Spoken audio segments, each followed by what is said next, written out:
दोस्तों, मध्य प्रदेश के हर एक एग्ज़ाम में जीआई टैग से रिलेटेड क्वेश्चंस ज़रूर पूछे जाते हैं और आने वाले एमपी पुलिस और पटवारी और जो भी अन्य परीक्षाएं हैं उन सभी परीक्षाओं में जीआई टैग यानी कि ज्योग्राफिकल इंडिकेशन से रिलेटेड क्वेश्चन ज़रूर पूछा जाएगा। तो आपको अगर अपना 1 नंबर पक्का करना है तो आप यहाँ पर इस वीडियो में ज़रूर इंटरेस्ट लीजिएगा, पूरा वीडियो देखिएगा, क्योंकि यहाँ पर हम आपको बहुत ही विस्तार से ज्योग्राफिकल इंडिकेशन टैग्स के बारे में बात करेंगे। और चलिए शुरू करते हैं। तो दोस्तों, सबसे पहले हम लोग जो पहला प्रश्न है उसको डिस्कस करते हैं। जीआई टैग बेसिकली होता क्या है। जीआई टैग की अगर हम बात करें तो ये दोस्तों एक प्रतीक होता है जो मुख्य रूप से किसी उत्पाद को उसके मूल क्षेत्र से जोड़ने के लिए दिया जाता है। जिस वस्तु को एक टैग मिलता है उसकी विशेषता यह होती है कि यहाँ पर मतलब वो वस्तु उसी क्षेत्र विशेष की है, यानी कि वही ओरिजिन है, ये इसका मतलब होता है। आसान शब्दों में कहें तो जीआई टैग यह बताता है कि किसी उत्पाद विशेष को कहाँ पर पैदा किया गया है, उसका प्रोडक्शन सेंटर कहाँ पर है, उसको जीआई टैग जो है बताता है।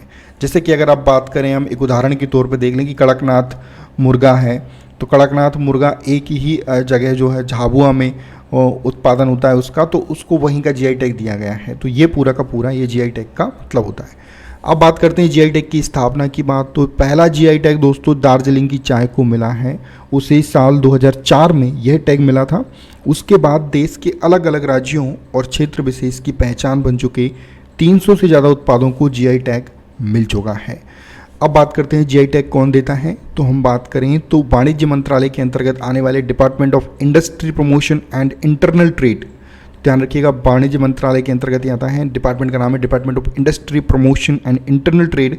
इसकी ओर से जीआई टैग दिया जाता है। किसी उत्पाद के लिए जीआई टैग हासिल करने के लिए चेन्नई स्थित जीआई डेटाबेस में अप्लाई करना होता है। तो ध्यान रखिएगा इसका मुख्यालय कहाँ पर है, चेन्नई में है। तो यहाँ पर थोड़ा और विस्तार से जानते हैं। किसी क्षेत्र विशेष के उत्पादों को ज्योग्राफिकल इंडिकेशन टैग से खास पहचान मिलती है। चंदेरी की साड़ी हो, कांजीवरम की साड़ी हो, दार्जिलिंग चाय हो और मलिहाबादी आम समेत अब तक 300 से ज़्यादा उत्पादों को जीआई टैग मिल चुका है। भारत में दार्जिलिंग चाय को भी जीआई टैग मिला है। इसे सबसे पहले 2004 में जीआई टैग मिला था।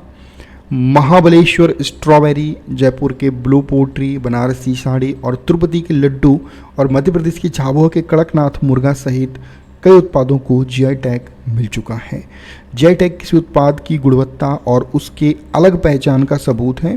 कांगड़ा की पेंटिंग, नागपुर का संतरा और कश्मीर का पश्मीना शॉल भी जीआई टैग की पहचान वाले उत्पाद हैं। कृषि सेक्टर में दोस्तों मध्य प्रदेश को पहला जीआई टैग हम बात करें तो ये बालाघाट के जो प्रजाति है उसको मिला है।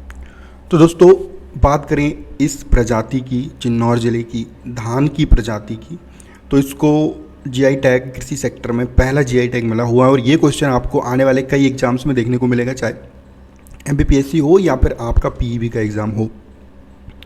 तो बात करें कृषि सेक्टर में मध्य प्रदेश का ये पहला जीआई टैग है। केंद्रीय मंत्री पीयूष गोयल ने ट्वीट करते हुए लिखा है कि बालाघाट की चावलों को मिला ज्योग्राफिकल इंडिकेशन टैग प्रधानमंत्री नरेंद्र मोदी जी के किसानों की आय दोगुनी करने के संकल्प में महत्वपूर्ण भूमिका निभाएगा। इससे यहाँ के चावलों को वैश्विक बाजार में उचित स्थान और दाम मिलेगा। इसका लाभ हमारे किसानों को मिलेगा। तो ये दोस्तों क्वेश्चन जरूर अगले एग्जाम्स में पूछा जाएगा। अब हम बात करें तो इसका हमने मुख्यालय की बात की। ये आप देख सकते हैं इस प्रकार का सर्टिफिकेट मिलता है जब आपको किसी चीज़ को ज्योग्राफिकल आइडेंटिफिकेशन किसी राज्य की किसी वस्तु को मिल जाता है। तो ये आप कड़कनाथ मुर्गा यहाँ पर देख रहे हैं और ये साइड में आपको दिखेगा औद्योगिक उपदर्शन रजिस्ट्री, ज्योग्राफिकल इंडिकेशन रजिस्ट्री बोलते हैं इसको। तो ये आपको इस तरीके से टैग मिल जाता है। तो यहाँ पर बात करें मध्य प्रदेश के भौगोलिक संकेत जीआई टैग अगर हम बात करें तो चंदेरी साड़ी हमने डिस्कस किया, leather toys of Indore, handicrafts, Bagh prints of Madhya Pradesh, bell metal ware of Datia and Tikamgarh, इनको मिल चुका है। Maheshwar sari and fabrics, bell metal ware हमने डिस्कस किया। नागपुर ऑरेंज ये एमपी में नहीं आता है। लेदर टॉयज ऑफ इंदौर इसको मिल चुका है। रतलामी सेब को मिल चुका है। बाघ प्रिंट्स ऑफ मध्य प्रदेश और झाबुआ कड़कनाथ ब्लैक चिकन इसको मिल चुका है। ये आप देख सकते हैं लेदर टॉयज ऑफ इंदौर हैं।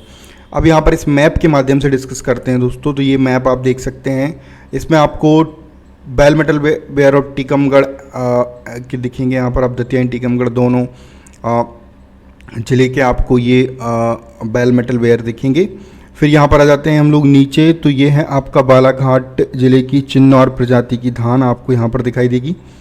और फिर आप इधर आएंगे इस तरफ, देखिए यहाँ से हमने डिस्कस किया शुरू करना, तो बेल मेटल वेरुप टीकमगढ़। फिर यहाँ पर आप आ जाते हैं तो बालाघाट चिन्नौर प्रजाति की धान। फिर इधर आ जाते हैं तो इंदौर की बात करेंगे हम, तो यहाँ पर लेदर टॉयज़ ऑफ इंदौर को यहाँ पर मिल चुका है जीआई टैग।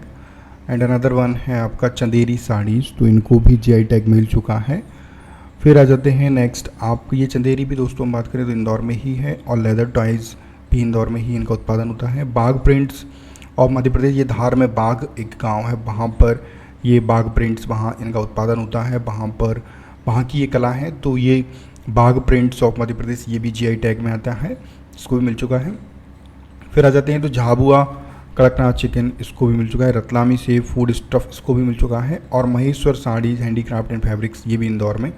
तो इंदौर से तो आपको 3 दिखाई देंगे, इधर आपको लेदर टॉयज़ दिखाई देगा, चंदेरी साड़ीज़ और महेश्वर साड़ीज़ एंड फैब्रिक्स। रतलाम में आपको रतलामी सेब, यहाँ पर झाबुआ में आपको कड़कनाथ चिकन दिखाई देगा। Bell metal ware of Tikamgarh आपको ये दिखाई देगा, और इधर आपको बालाघाट जिले की चिन्नौर प्रजाति की धान आपको दिखाई देगी। तो इस तरीके से दोस्तों हम बात करें तो मध्य प्रदेश को जीआई टैग्स मिल चुकी हैं। ये इनसे एक क्वेश्चन ज़रूर आपका एग्जाम में बनता है। अगर आपको ये वीडियो पसंद आए तो ज़रूर लाइक करिएगा। इस वीडियो को देखने के लिए आपका बहुत बहुत धन्यवाद। Thank you very much.